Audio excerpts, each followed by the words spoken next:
Welcome to the Tech Egg. Don't get scrambled. Enjoy the video.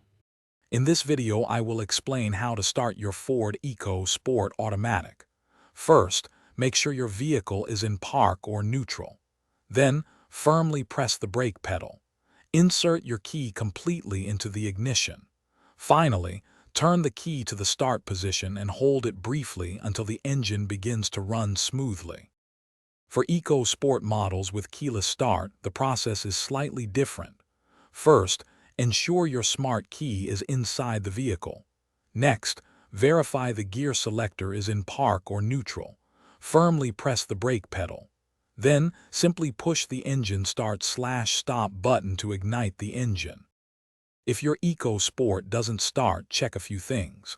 First, confirm your battery has enough charge. Make sure the gear selector is fully engaged in park or neutral. Sometimes, a locked steering wheel can prevent starting. Gently wiggle it. Also, try using a different key if available.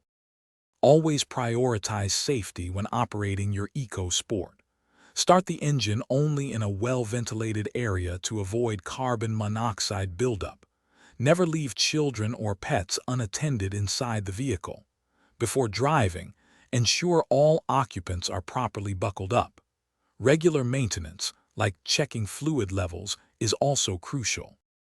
Thanks for watching. Consider subscribing if I helped unscramble your problems.